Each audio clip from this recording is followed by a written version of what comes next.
안녕하십니까, 돌리고입니다.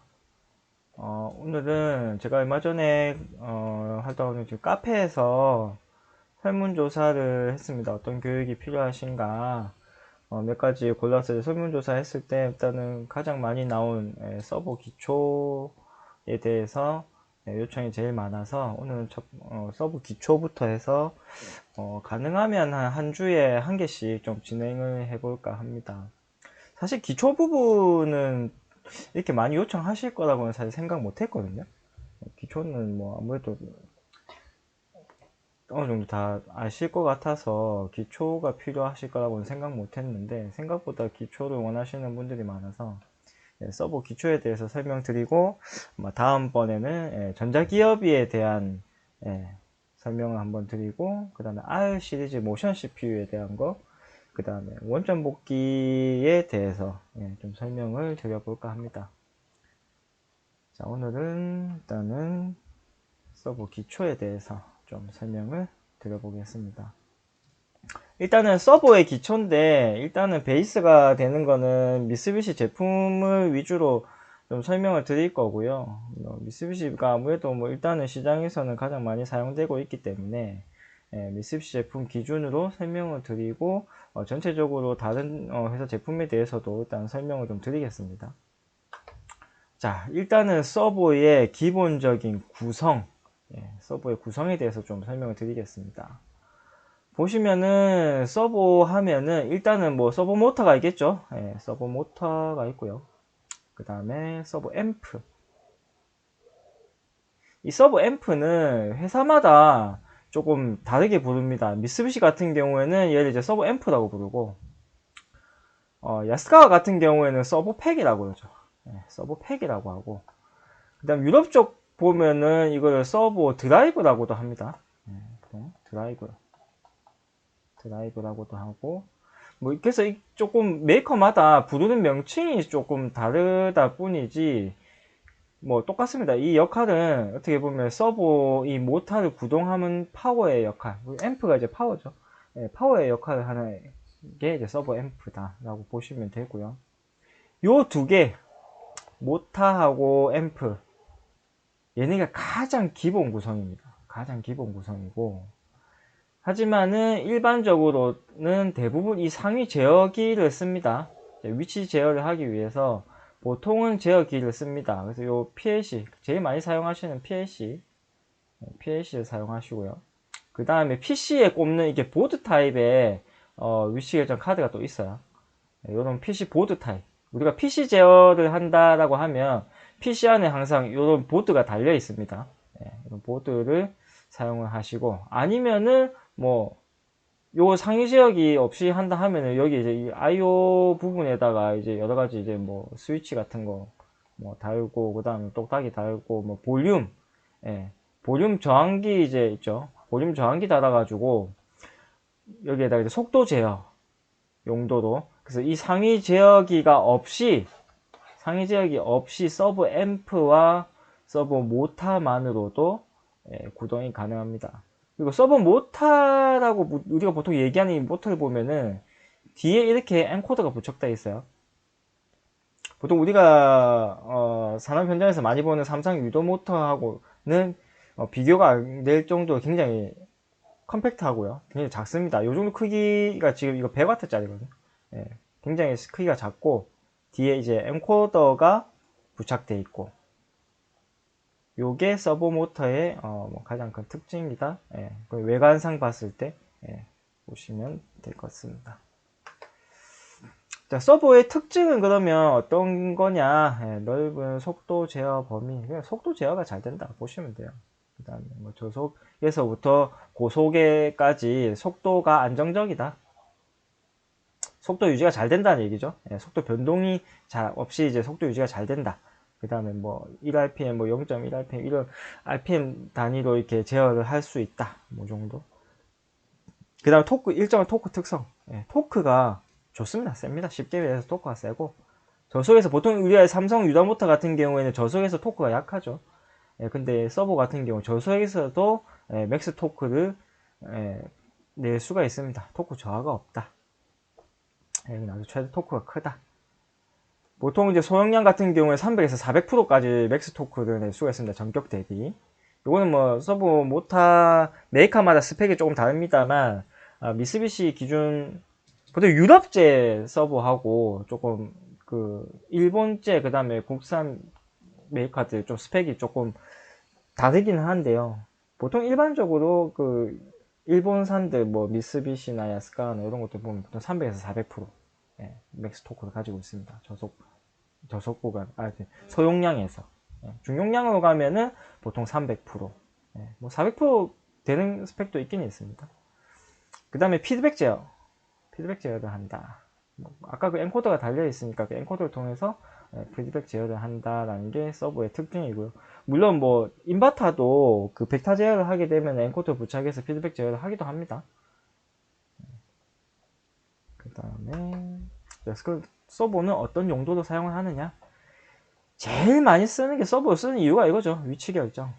위치 제어를 하기 위해 서버를 원하는 만큼 이제 회전을 시켜서 기구가 특정 원하는 위치만큼만 이렇게 갔다가 되돌아오고 뭐 그런 제어를 하기 위한 그런 장치에 가장 많이 사용이 되고요. 넓은 변속 범위를 필요로 하는 기계 쉽게 말해서 속도를 정밀하게 제어하기 위한 그런 기계라고 생각하시면 될 것 같습니다. 그다음 고빈도의 위치 결정 뭐 쉽게 말해서 따다다다다 이렇게 왔다 갔다 반복 많이 하는 기계들 있죠. 그 반도체 쪽 보면 우리 실장기라고 하는 그 반도체 부품 날라다가 이제 회로기판에다 붙이는 기계들 있고 왔다 갔다 타타타타 이렇게 막 굉장히 빠르게 왔다 갔다 하면서 이제 붙이잖아요. 뭐 그런 게 빠르게 왔다 갔다 정력을 반복하는 그런 것들. 그러니까 전격 토크가 굉장히 세기 때문에 최대 토크가 300%까지 내기 때문에 굉장히 빠르게 왔다 갔다 반복을 잘 할 수 있다. 그래서 고빈도의 위치 결정을 하는 경우에 사용한다. 그 다음에 토크 제어.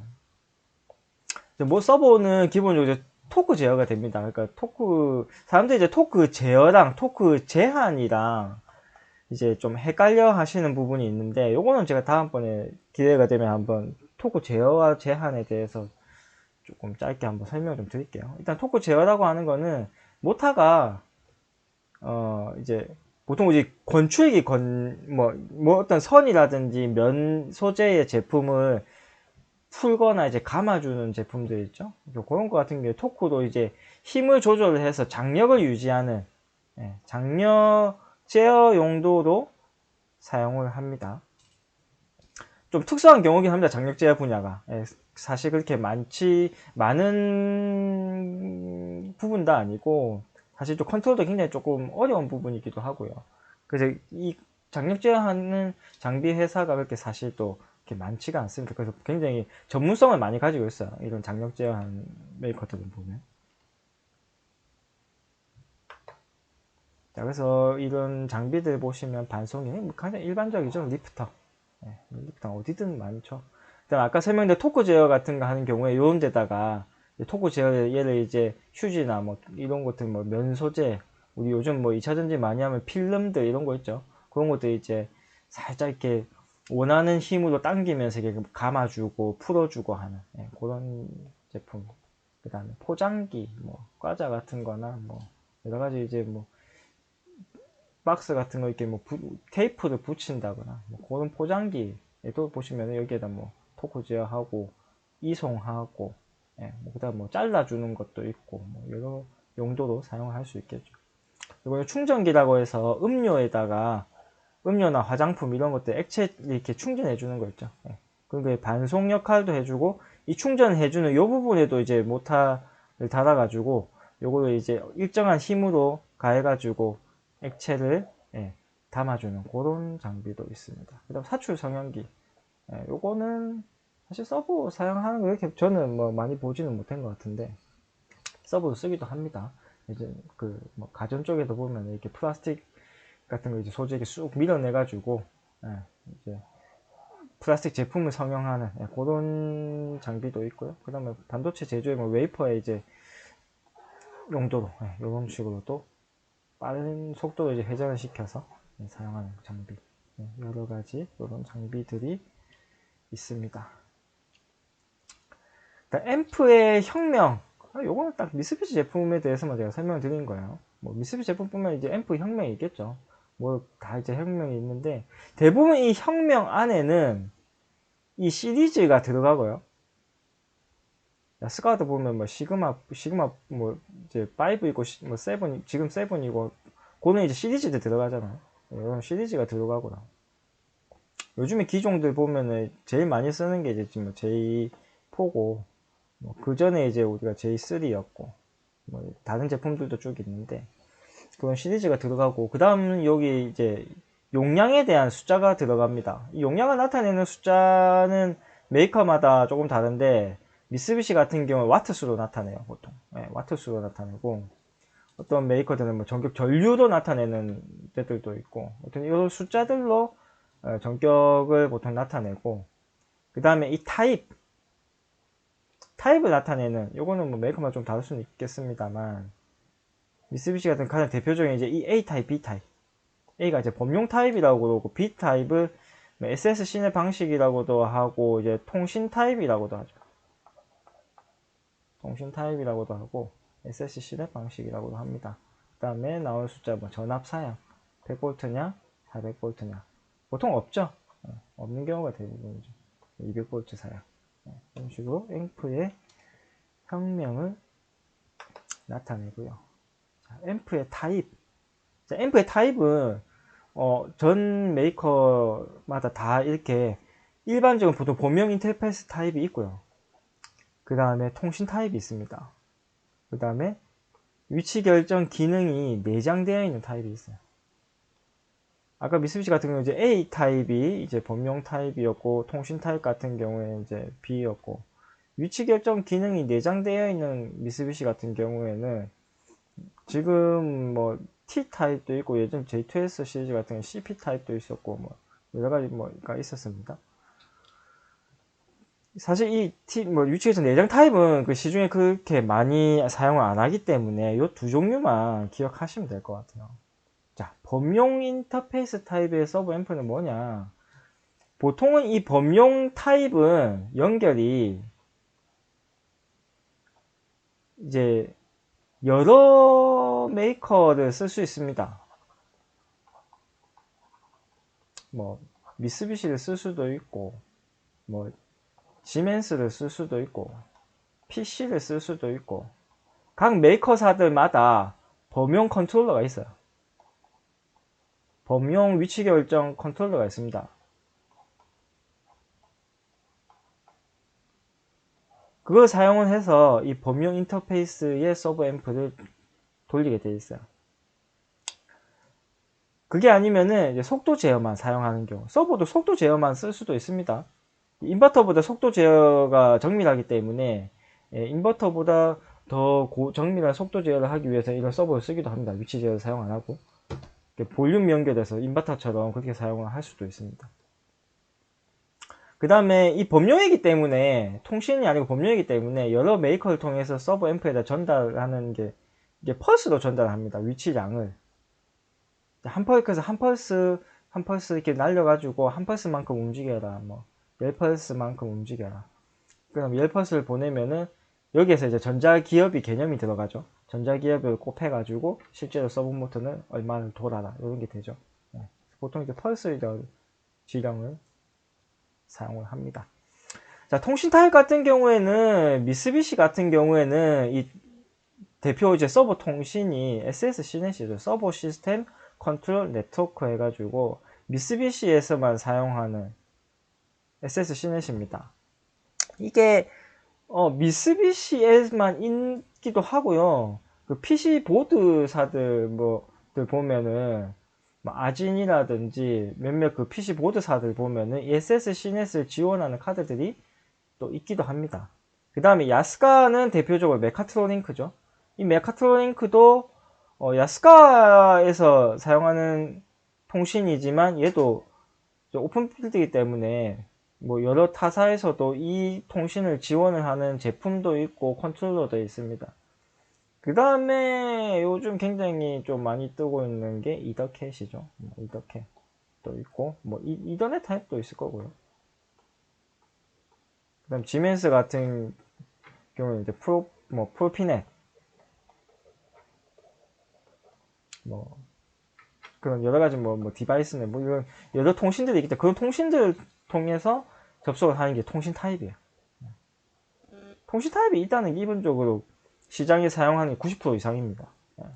배선이 굉장히 간단하고 그 다음에 어쨌든 뭐 통신으로 여러 가지 정보를 주고받고가 가능하기 때문에 통신 타입을 제일 많이 씁니다. 위치 결정 내장 타입은 PLC 없이도 서버 앰프 자체에서 상위 제어 없이 그냥 서버 한 축만으로 위치 제어를 할 수 있는 게 해주는 간단하게 뭐 포인트 이제 이동만 한다든지 그런 제어를 하는 게 이제 위치 결정 내장 타입. 이거는 시중에 그렇게 많이 없습니다. 자, 범용 타입의 기본적인 그 구성을 한번 볼게요.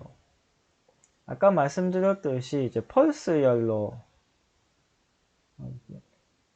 이렇게 서버 앰프에다가 지령을 줍니다. 다. 그래서 펄스열로 지령을 주려면 최소 선이 한 서버 앰프에 가려면 우리가 오픈 커넥터 방식으로 간다 치면은 A상, B상, 그라운드 하면은 최소 3선이거든요. 그 다음에 그러면 또 IO 몇 개 붙겠죠. 뭐 서버온 신호라든지 뭐 레드 신호라든지 그런 IO가 몇 개 붙을 겁니다. 자, 그러면은 각 축마다 요런 몇 다발의 선이 다 가는 거야.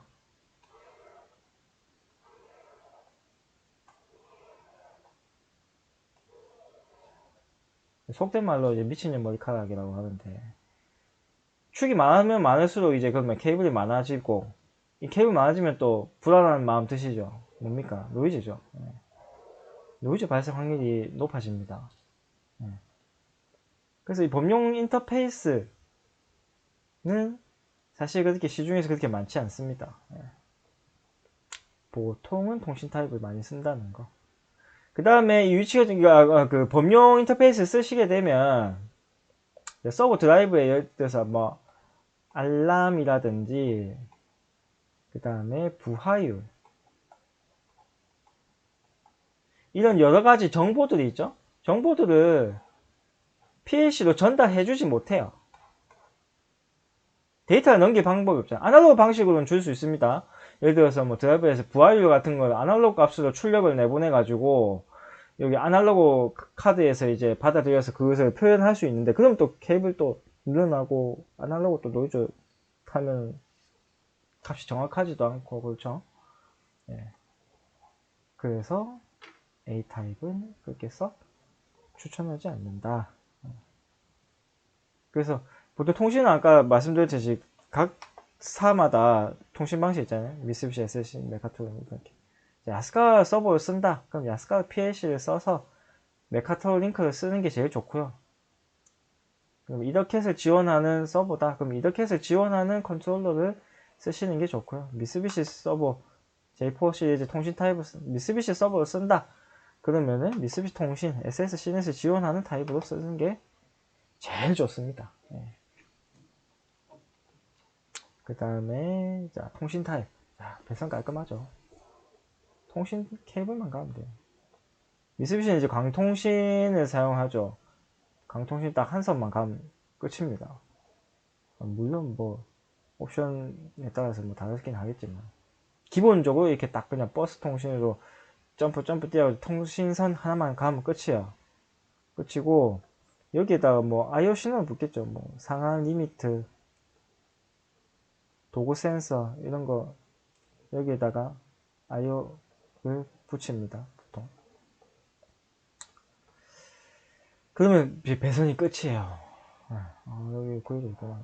뭐 상한 리미트, 도구 센서 서버 앰프에다 입력해주면 됩니다. 그래서 어쨌든 배선이 굉장히 간단해지고요. 배선 간단해지고 여기에다가 서버 앰프의 모든 정보 모든 정보를 PLC에서 다 받아들인다. 그 다음에 서버 앰프의 파라미터 있죠. 서버 앰프의 파라미터를 컨트롤러에서 관리를 합니다. 그래서 서버 앰프가 만약에 이제 고장이 났을 때 교체를 하시게 되면 보통 A타입 같은 경우에는 교체하실 때 각 서버 앰프의 서버 앰프의 파라미터를 백업을 받으셔야 돼요. 예, 백업을 받고 교체하고 다시 밀어 넣어 주셔야 됩니다. 근데 통신 타입 같은 경우에는 얘 파라미터를 따로 받으실 필요 없어요.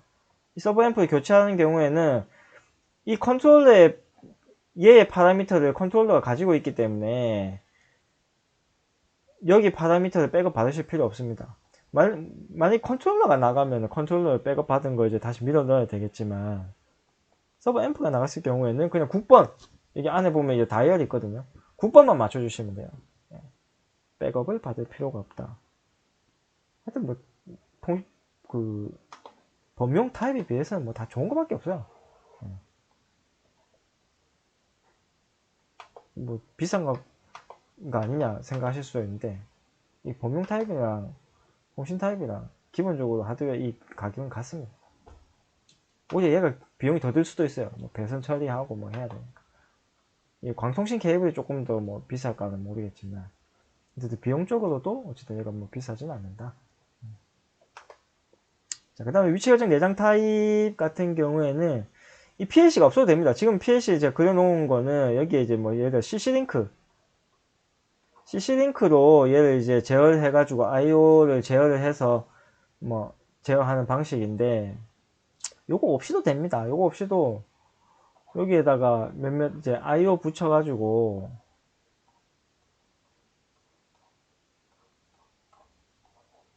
뭐 예를 들어서 1번 신호 붙으면은 1번 포인트로 가고 2번 신호 붙으면 2번 포인트로 가고 1, 2번 같이 붙으면 3번 포인트로 가고 이런 식으로 해가지고 자체 포인트 테이블이 있어요. 자체 포인트가 있어가지고 이 포인트 테이블 작성해 놓으면은 그 포인트 테이블 번호 그냥 IO ONOFF 하면은 그 위치로 이동을 합니다. 예, 그렇게 간단하게 위치 제어를 하실 수도 있어요. 뭐 터치판에 이런 것도 딱히 필요 없습니다. 그렇게 간단하게 뭐 서버 앰프 하나만으로 그냥 위치 제어를 구성하고 싶다. 위치 결정 카드 안 꼽고 싶다. 이러면은 요런 제품 위치 결정 기능이 내장된 타입. 내장된 타입을 쓰시면은 그렇게 사용하실 수 있다. 생각하시면 되겠습니다. 그 다음 위치 결정 내장 타입 서버 앰프도 통신을 지원을 하는 경우가 있습니다. 뭐 미쓰비시 같으면 CC링크라든지 보통 이런 뭐 본명인 232 통신이라든지 뭐 여러 가지 통신을 지원을 하는 경우가 있습니다. 자, 모타 같은 경우에는 이 미쓰비시 모타 같은 경우는 이렇게 무슨 모타의 뭐 소용량이냐 중용량이냐 저관성이냐 뭐 이런 거에 따라서 이제 모타의 계열이 나눠지고 그 다음에 그 숫자에 따라서 이제 뭐 용량, RPM, 전격 RPM, 그 다음 브레이크 타입이냐, 전자 브레이크가 붙어 있느냐 아니냐 나타내는 브레이크가 뭔가 그림이 좀 잘못 그려진 것 같긴 한데, 예, 브레이크냐 아니냐, 예, 뭐 이런 것들이 좀 나눠집니다. 그림이 좀 밀린 것 같네요.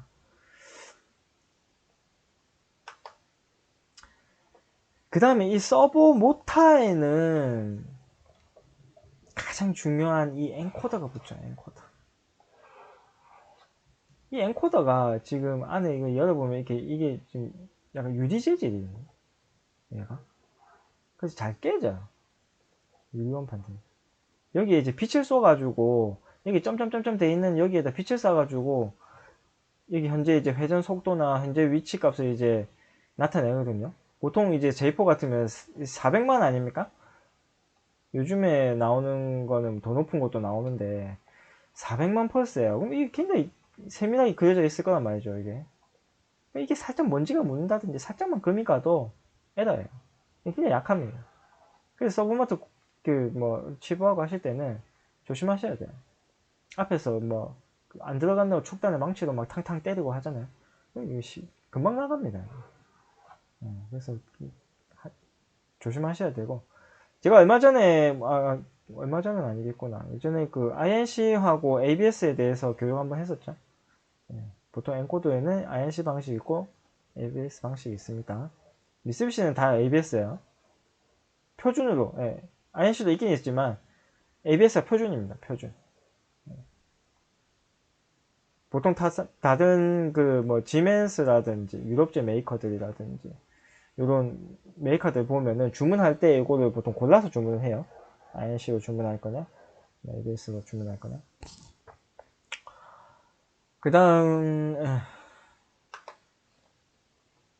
그 상위 컨트롤러에 대해서 좀 설명을 드릴게요. 상위 컨트롤러를 좀 이렇게, 아까 제가 설명하면서 지금 계속 설명을 드리긴 했지만, 좀 헷갈려 하시는 분들이 계셔가지고, 위치 결정 모듈이라고 우리가 얘기하는 것들 보면은, QD7로 P하고 D가 있습니다. 미쓰비시 제품에. 이게 범용이에요, 얘네가. 범용 위치 결정 카드라서 여기는 미쓰비시의 A 타입을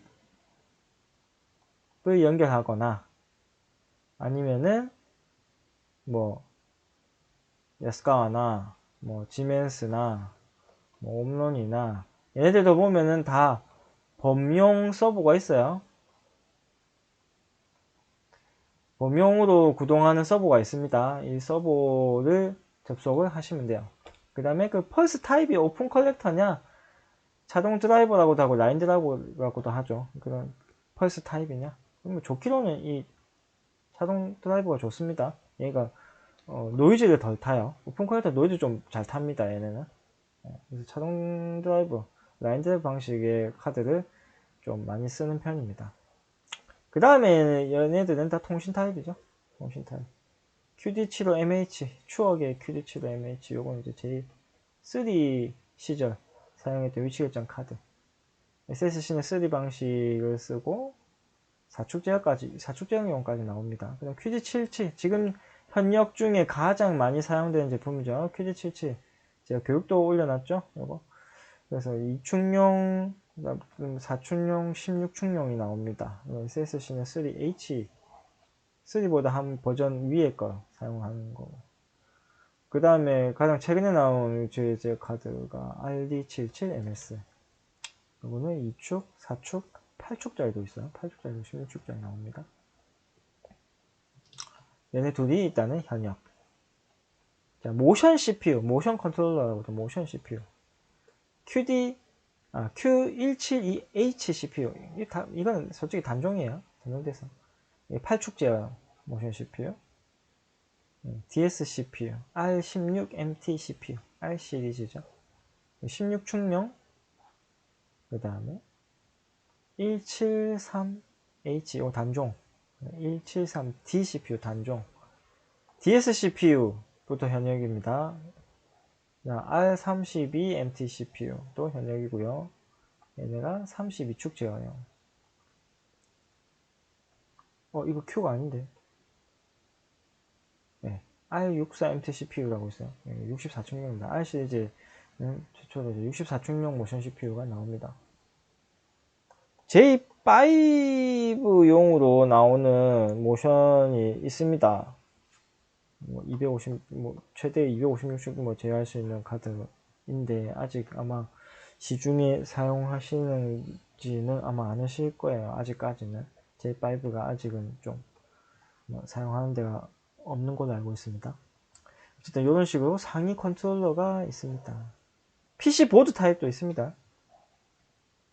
PC 보드 타입도 있고, PC 보드는 보통 이제 반도체 회사들이 보통 많이 사용들을 하고 계십니다. 자, 여기까지 제가 서버 기초에 대해서 좀 설명을 드렸고요. 다음번 교육 때는 뭐죠? 전자기업이 굉장히 또 헷갈려 하시는 분들 많더라고요. 전자기업에 대해서 설명을 드리고요. 이상 오늘은 여기까지 마치도록 하겠습니다. 질문사항이 있으시면 제가 이거 항상 카페에도 올리고 제 블로그에도 올리고 하거든요. 그래서 카페에 댓글을 남기시거나 아니면 제 유튜브에 바로 댓글을 남기시거나 블로그에 남기셔도 됩니다. 남겨주시면은 답변을 드리도록 하겠습니다. 오늘도 수고하셨습니다.